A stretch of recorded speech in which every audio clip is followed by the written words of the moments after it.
Hi, good morning, everybody from the West Coast. My name is Wendy Pirelli. I'm from PeerSpot, and I'm delighted to be joined today by Captivate Collective and Alison Bukowski from Menlo Security, all recent award winners from CMA. So delighted to have you guys here. I wanted to tell the folks who are on the call who aren't familiar with PeerSpot just a little bit about us before I pass it over to the team. For those who you probably know something about PeerSpot. We used to be called IT Central Station, and we have been a peer review platform for a very long time. However, the thing that I want you to remember about this is we're not just a peer review platform. We are a peer review platform designed exclusively for enterprise IT technology. And for customer advocacy teams, the thing I want you to think about is we're an extension of your team. We help you write case studies. We help you have a place to showcase studies with over 3.5 million visitors. So, we are a partner to you, and we are delighted again to have partners like Captivate Collective on the call to help all of us get educated about some of these best practices. So before I pass it over to them, I just want to make sure to let everyone know this is a real casual conversation. We're excited to have everybody ask questions. So please post your questions in the Q&A and we'll get to those at the end. And with that, Dina and Liz, I'll let you take it away. Wonderful. Thank you for that intro, Wendy. We are very excited to be here. We're big fans of PeerSpot over at Captivate. Very excited to have this conversation with Alison Bukowski as well, who is a seasoned practitioner and a recent CMA influencer, top 25 influencer, along with Dina. So congratulations, ladies, on that. Just a little intro on Captivate. Hopefully a lot of you already out there in the community know us, but we help organizations build bold engagement strategies that help you connect with customers and grow your enterprise through that connection. We love this practice. Dina and I have been in this practice for, I don't know, it's got to be close to 25, 30 combined years. Ooh, we're getting it a little up there. And we are so passionate about all things customer advocacy. We're 100% advocacy inclined, and reviews are a huge part of that. And this conversation keeps coming up. So Dina, can you give us an overview of what we'll be covering in this conversation with Alison today? Absolutely. Thank you for that, Liz. And hello, ladies. Hello, everyone out there in the world. So we know as customer marketers, as customer advocacy professionals, there is an immense amount of pressure on us right now to continuously drive reviews. This pressure comes from the C-suite on down, and they're not just looking for reviews, they want 5-star reviews, right? So what are we to do? Because we know that there is not a bottomless bucket of 5-star review ready customers. So we put strategies in place, and we put those strategies in place to generate a ton of reviews at specific points in time. So think about those review campaigns that you may see coming into your inbox, do a review, get a $25 gift card. And at Captivate, we also look for those opportune moments along the customer journey where it's kind of the right time, the right place, the right customer to go in and ask for that review. So possibly, after a renewal, we know the customer's happy, they're spending more money with us. Maybe that's a good time to go in and ask for the review. But with all the effort that we're putting into those processes and those strategies to drive reviews, to find those customers that are willing to give reviews, the ways that we can maximize the reviews that we're getting is often overlooked. It's an often overlooked piece of a review strategy. So let's dig into that piece in particular today. Let's talk about how we make the most of customer reviews. Let's get started with a couple of polling questions. Liz, do you want to get us started here? Yeah, absolutely. So excited about this topic, you guys. Love it. So while we get started, there's a couple questions for you. Please start entering your answers. So the first one is, how often do you make requests of your most active customers? So think of those people you're calling your advocates. How often in a year are you tapping into those resources? And then secondarily, how do you feel about the volume of requests and expectations coming internally from your organization around customer content? So think through those two questions. And while we do that, I want to make sure that we have a proper introduction of Alison, who's with us here today, who's going to be leading us in these conversations. We go through these really relevant topics around review. So Alison, while people are answering, why don't you tell us a little bit about yourself?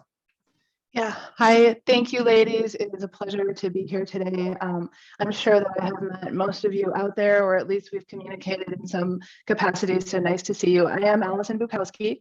I am the Director of Customer Advocacy at Menlo Security, and I have spent about the last, I'm probably coming up on 12, 15 years now within customer marketing and customer advocacy, and I've had the privilege and the pleasure of working with different organizations, different sizes, different industries.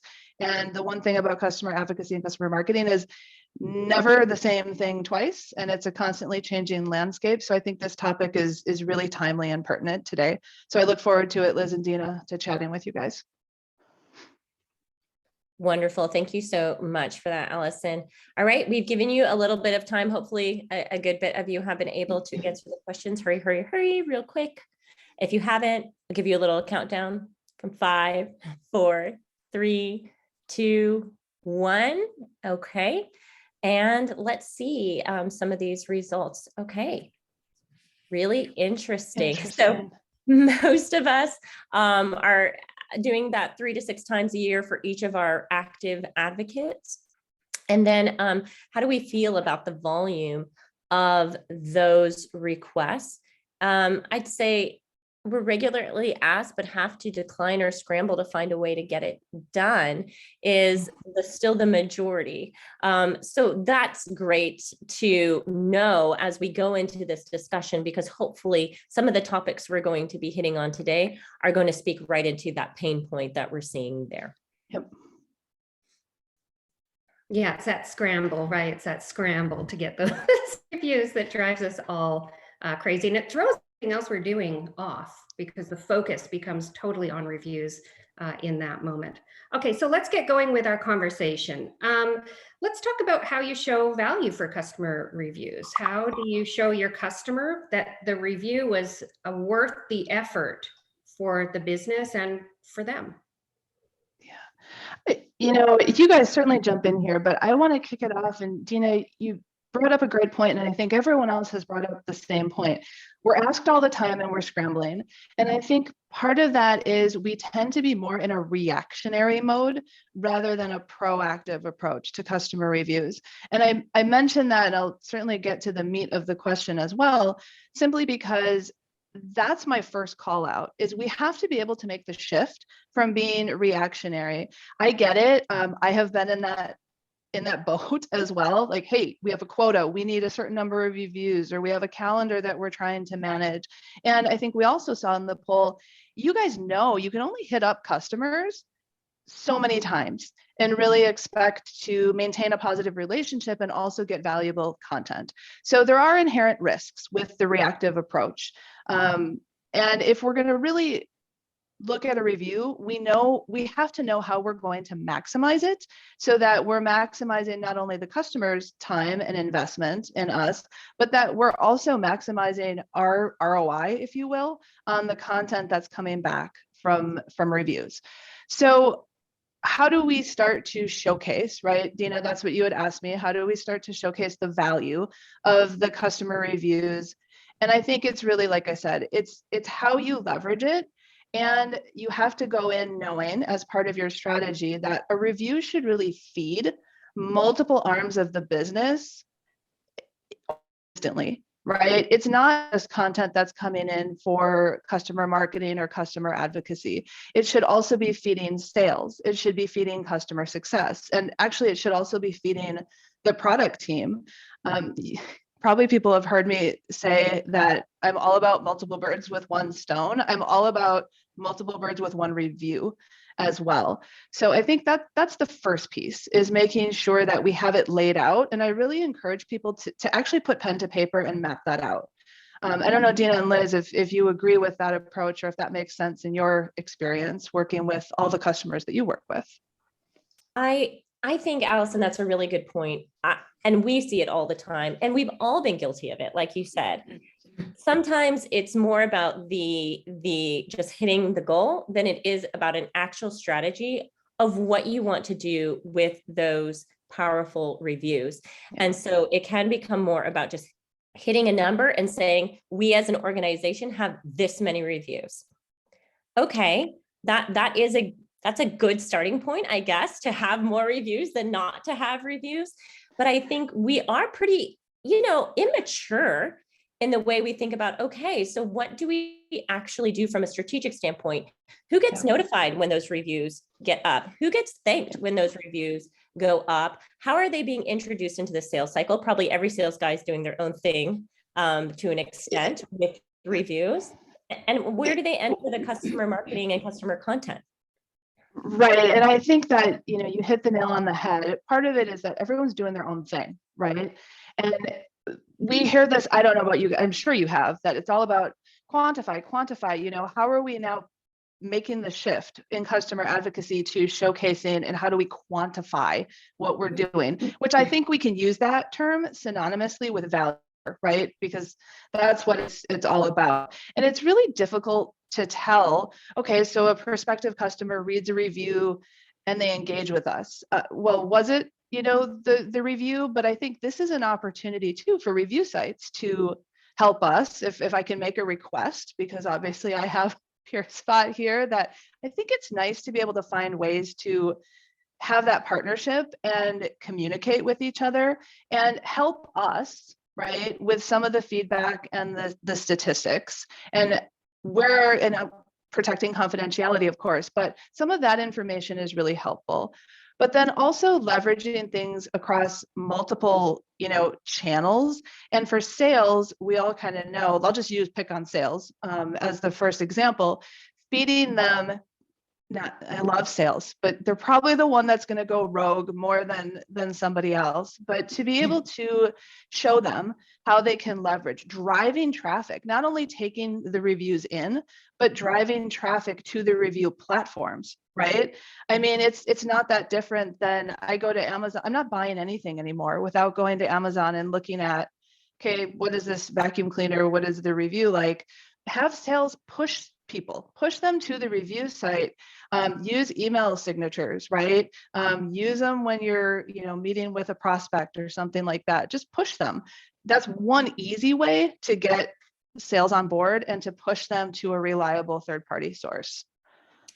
I was just going to comment on that actually, Alison. There's research that shows in today's day and age, especially with B2B buying, because it's so complex, that the sales experience is only 17%, 17% of the, when they're talking to a salesperson. And that's in aggregate. So if they're talking to multiple vendors to try to figure out who they from, that's 17%. So one company might get 5% and another might get 6%. So the other portion, the massive portion of that is people doing their own research, right? They're talking to friends, they're going to review sites, they're reading papers. They're doing a lot of this on their own. And the research also shows that as we move more to a millennial-based buyer, that's even more prevalent. Like, I think today boomers are about, boomers and Gen Xers are about 29% feel this way, that they don't want to engage with a salesperson. Millennials, it's 54%, more than half. Like, we've crossed the barrier. So you're right. It's important for us to figure out how do we make sure that people see the customer story early in the journey. And I think that's an opportunity, and maybe, Dina, maybe you can comment on this too, but there's an opportunity there. I mentioned that it's really hard to tell when somebody goes to a review site and they engage, like, oh, boom, did that make their decision for them? But I think and I'm starting to do a lot more of this. You can quantify some of that if you're driving the traffic. You're pushing them to an external resource, not necessarily my own website or something like that, but there's certainly ways to then be able to see who's engaging and then going to check this out. So that is one way we can get at some hard data. I don't know, Dina, if you've seen that started to be more commonplace, or what have you observed? I had a little bit of a different perspective on that, Alison. I think that the kind of who owns the win or who owns the value of a new deal, I think that our definition and the way that we think about that has to change. With the kind of uprise of customer marketing, with customer advocacy becoming a really fine-tuned engine, with sales really diversifying how they approach their business.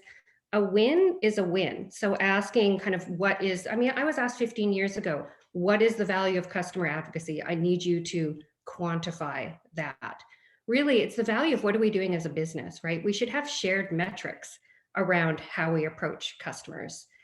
Does a well-nurtured customer leave a better review than a non-well-nurtured customer? How do we track that all the way back in time through these touch points? I think that we need to just kind of establish a new way of thinking when we're looking at what the value of these, various activities are in the business, that we are all contributing towards the win. And maybe that's kind of an idealistic and unrealistic perspective, but I think that that is the way that we need to start thinking, because there are so many touch points. Is the CSM responsible for nurturing the customer to give the review? The review goes to the site. So I think it's a much more complex scenario that may have a more simplistic answer.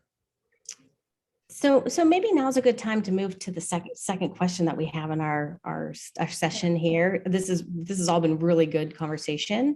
And before we do that, let's do another polling question.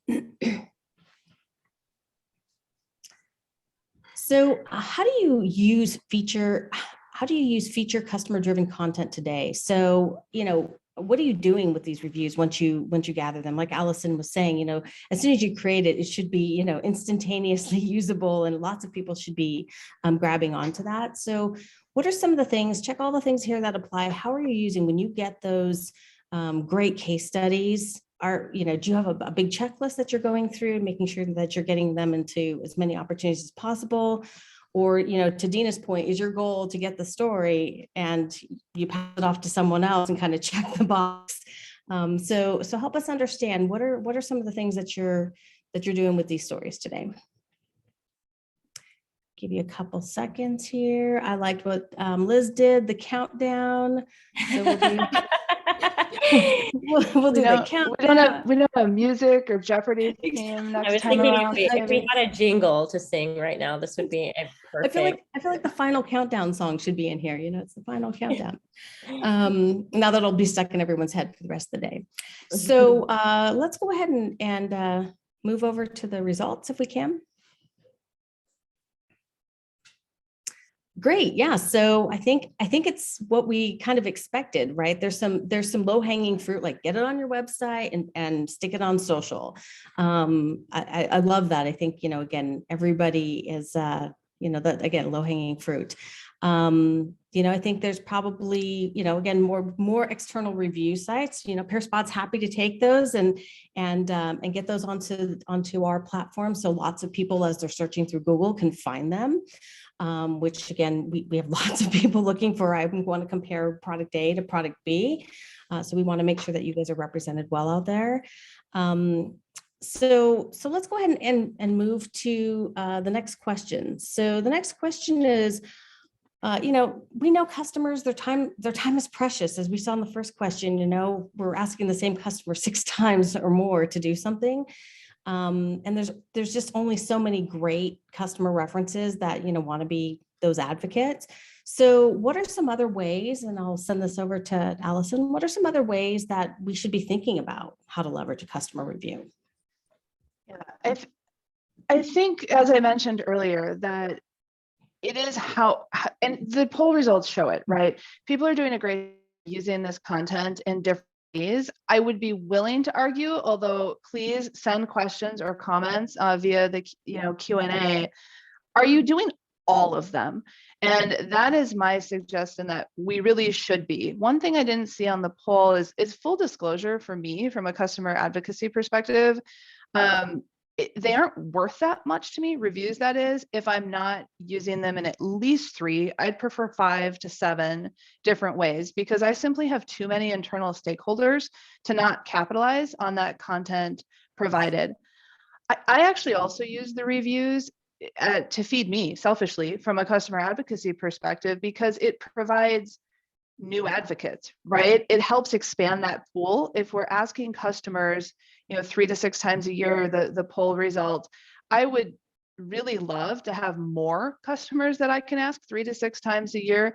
And I also use it to feed into other advocacy initiatives. So what I mean by that, I've started doing a lot of coffee chat sessions with customers. It's very small groups, but I look at the reviews and I use those as fodder to drive content that I'm using with existing customers and existing advocates as well, right? So if I see something, a theme show up from customer reviews, I see it once, okay, I see it 2 times, 3 times, 4 times, I should definitely be opening up a larger conversation about that.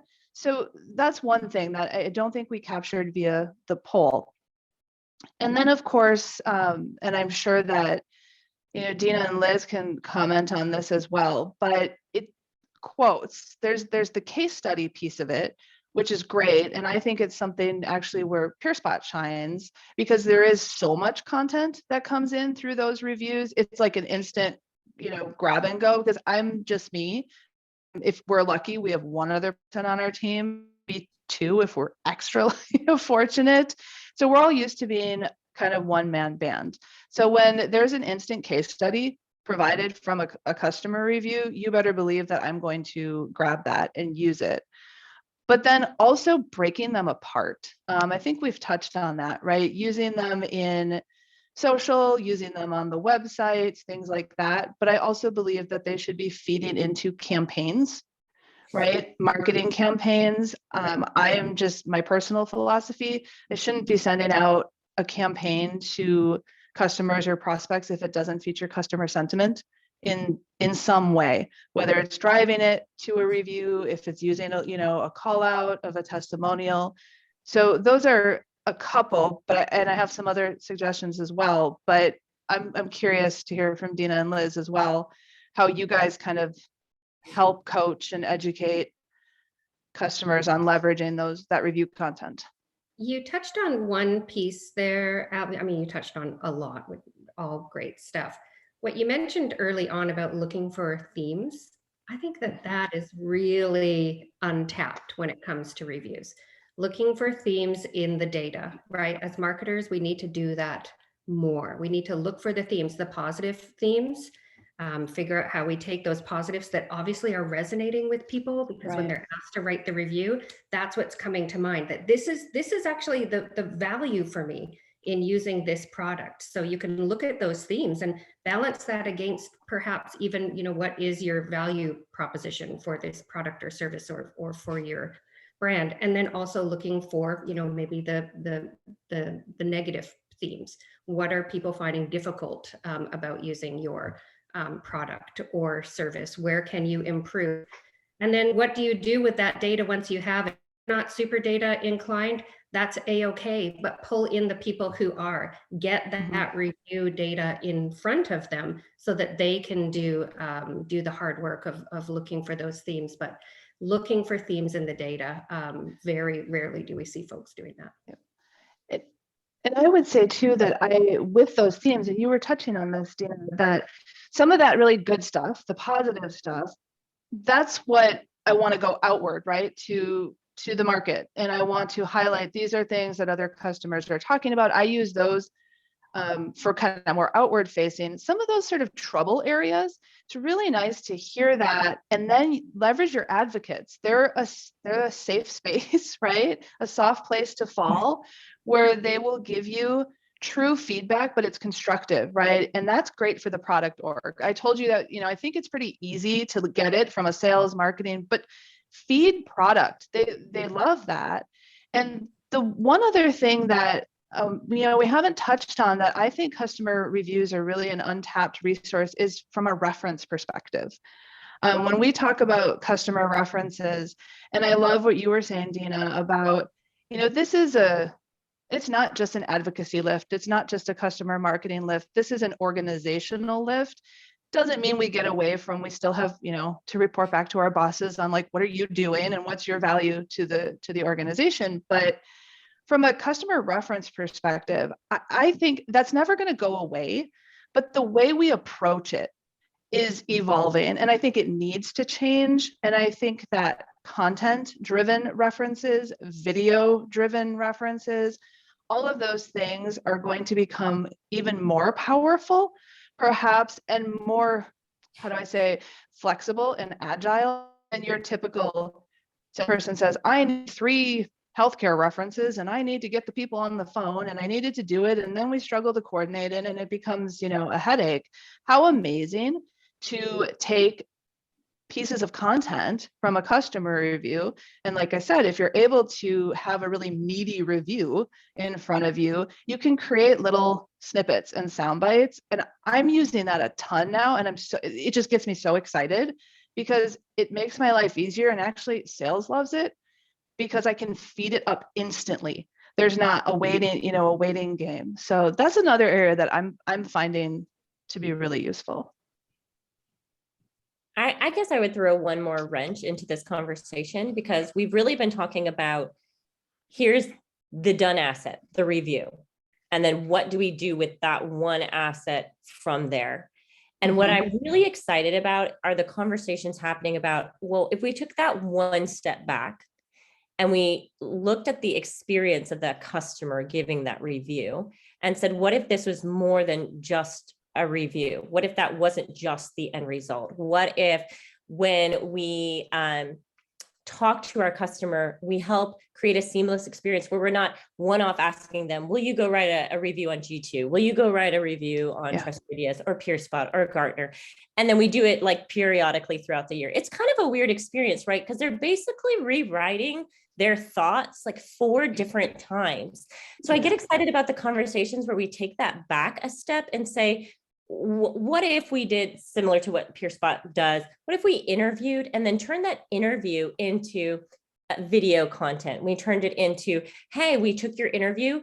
Here are the formats for the 4 different sites and what we would love for you to highlight in those 4 different sites and get them on those review sites. How can we create a more seamless, enjoyable experience for the customer when we're asking them over and over and over to write the same things?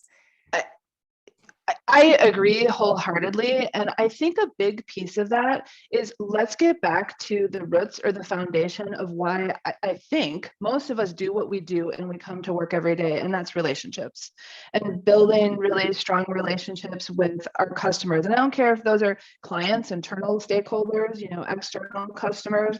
But Liz, to your point, we have to look at things, and Dina mentioned it as well, more holistically.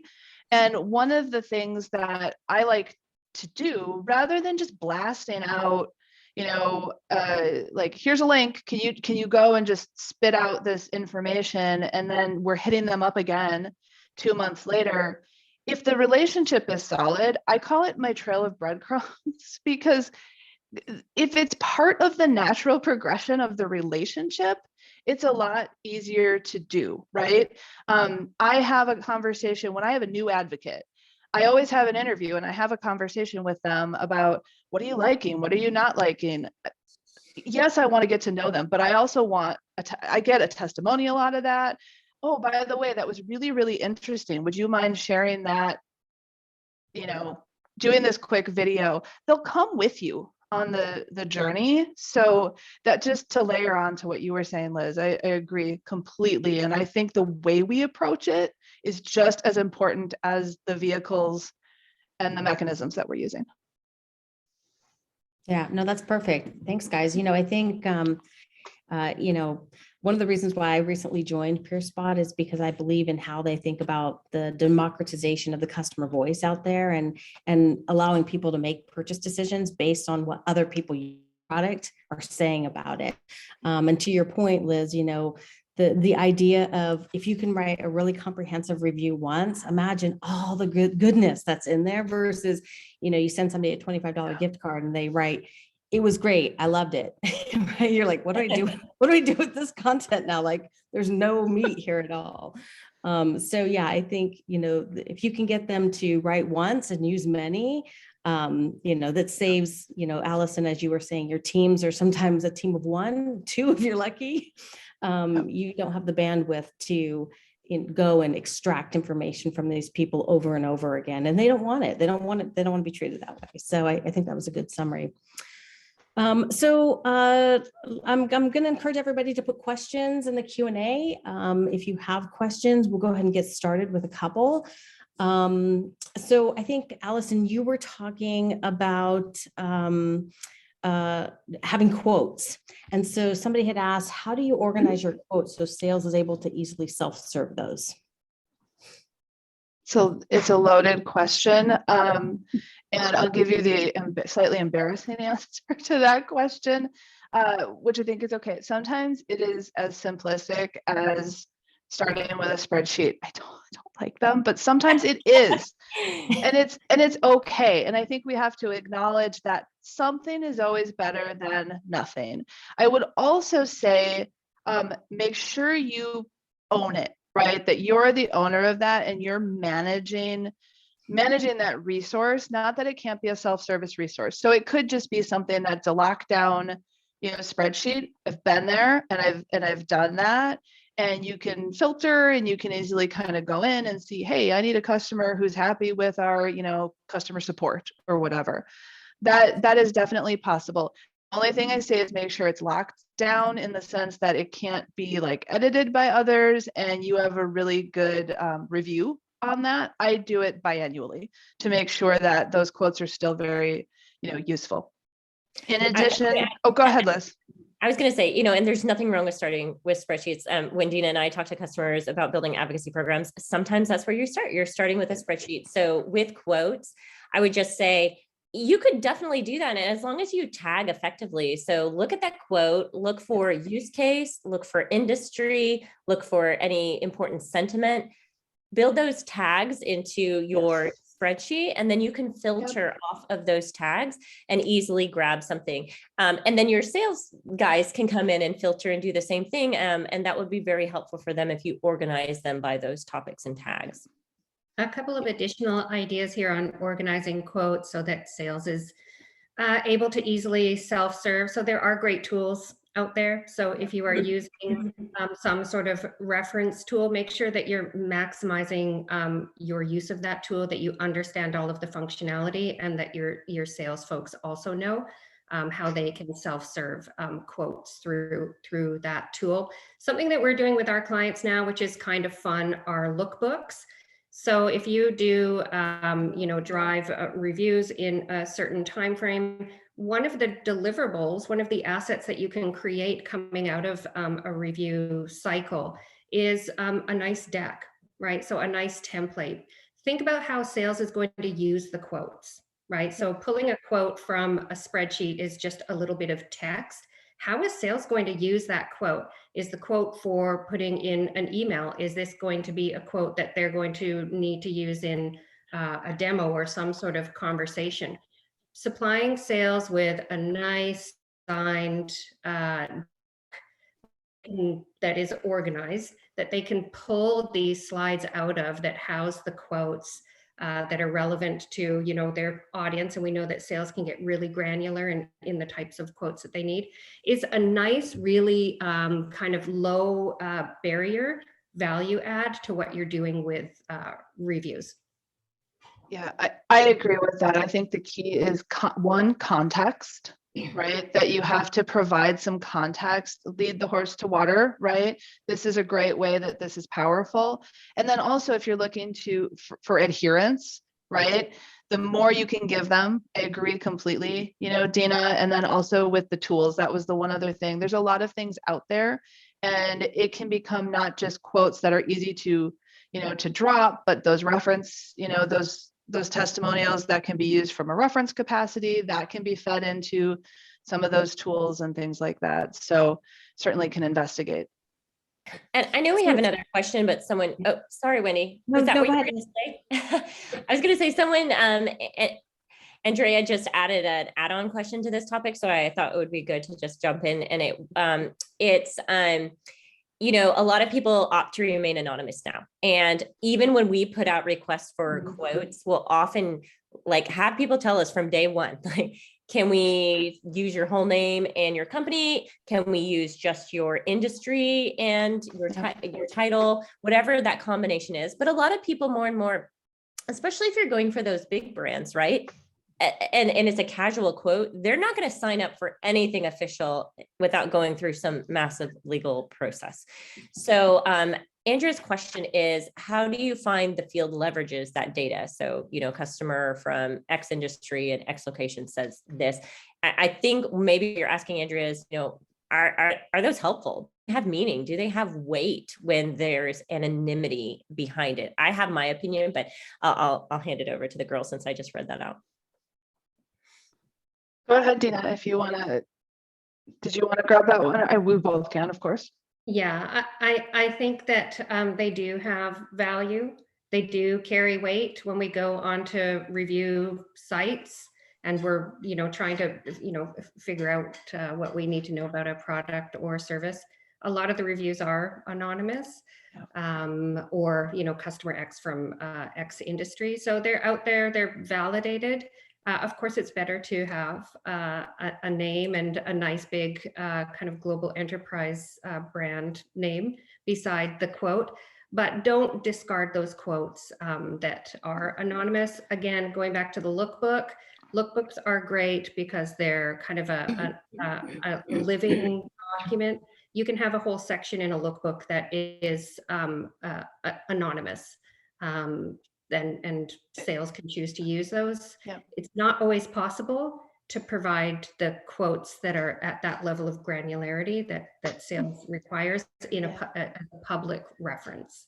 Yeah, and I agree. Don't throw them away. I feel very strongly that anonymous quotes, and I think there's more and more acceptance around it. Like in the 20 years or whatever that I've been in some sort of marketing role, it was like, no, we don't want to touch anything that doesn't have a name connected to it. I think you mentioned, Dina, that especially if it's from a review, these are validated. These are not, the review platforms, and PeerSpot is no different. There's a validation process, right, that goes through. So, you don't toss that out. I am finding more and more of a willingness and acceptance around anonymous, and this is usually hungry about, I need an industry.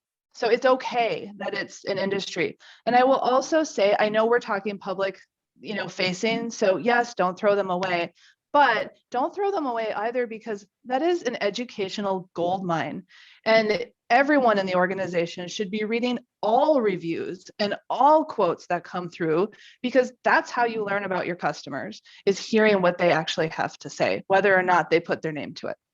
I think, and the industry is just more savvy now. I think people in general understand when someone is anonymous, it's not usually because, I don't know, they're lambasting the company and they don't want to be known. It's usually because there's legality concerns. And so that might even be like, oh, a good sign. This company is big enough that they can't just go willy-nilly onto a review site and publish their company brand. Yeah, and a lot of people have gotten smart about, if you use your name, anonymous is one thing, but if you use your name, it's easy to go find what company you work at through LinkedIn, right? So if they really wanted to know who said this, there's ways. So it looks like we don't have any additional questions. Liz, maybe I'll turn it over to you, and then let Alison give us some parting best practices. Yeah, absolutely. Well, first of all, thank you everyone for joining. Such a timely and good discussion. I feel like we get asked about reviews on a majority of our client calls. And so in addition to this, we do have an ebook that we'll be giving you a sneak peek at. It's not even the final version, you guys. You guys get the very first look. And it will have a lot of good tactical suggestions on how to start building up a broader review strategy. So you go beyond thinking, like we talked about early on, of how do I hit the number of reviews I'm supposed to deliver, and start moving beyond that. And that's where a lot of us are today, right? And that is okay. It's a maturing practice. And so it's exciting to start to hear people like Alison who are really going further with their review strategy and making the most of that. So Alison, in that vein, any closing thoughts or tips that you want to share? I It's always funny to be asked for closing thoughts. It feels like you've made it when you get asked to do that. I would say four things. And we've talked about all of these today, but think big picture and don't be afraid to be strategic. Be proactive, not reactive. And you create a use case map or chart, even if it is the most simplistic, like, here are all the different ways that we could potentially use this. I think we forget sometimes, right, that this is a useful way to leverage customer content.